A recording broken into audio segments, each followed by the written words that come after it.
Okay, welcome. Week 7. We got Jacksonville versus New Orleans Saints for Thursday night football. I'll get in my predictions next.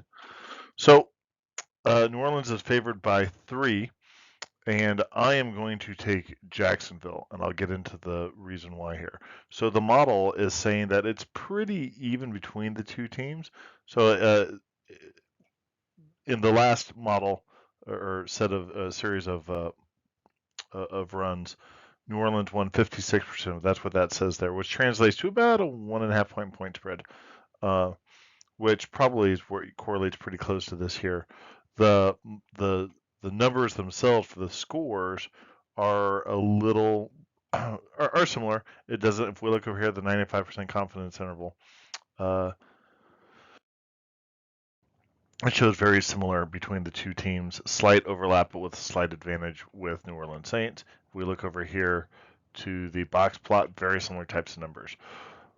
But I'm going to take Jacksonville because if I take the Bayesian revision number right over here, that minus 7.5, what that's doing is that's taking into consideration the fact that the model has been underestimating, uh, I've been underestimating Jacksonville and been overestimating, that's what that positive number there is it's been overestimating New Orleans. And then, of course, you just got to take the eyeball test.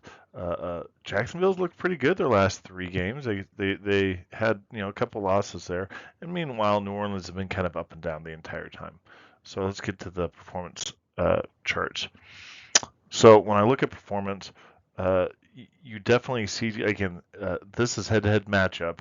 You see that New Orleans has a better passing game, and Jacksonville is definitely showing a bit more of the run. One thing I point out is when I looked at the injury list, both teams have their quarterbacks as questionable. I'm taking that to mean that they're just trying to fool the other team. I doubt that they really are questionable. When we come over to the right, one of the first things that pop out of me is you definitely see a lot more explosiveness out of New Orleans, which can definitely be a big factor, as opposed to not a whole lot of explosiveness down here under Jacksonville.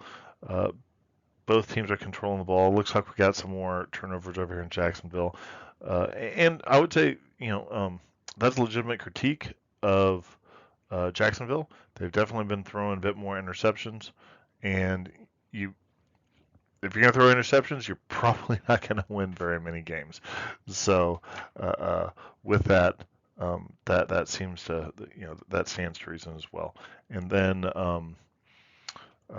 one thing I would also point out is I see a big number of differences. It looks like Jacksonville's just getting in a whole lot of plays as well. That can make a really big difference in how that team's going to or how that game's going to go if you're just grinding out more plays.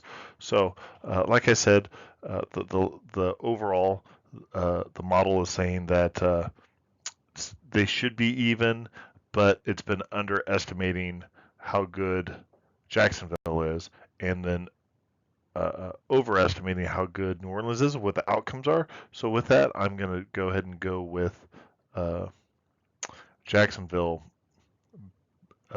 winning outright, not just beating the spread. So anyhow, good luck. If you like what you listen to, click like and subscribe and drop me a note.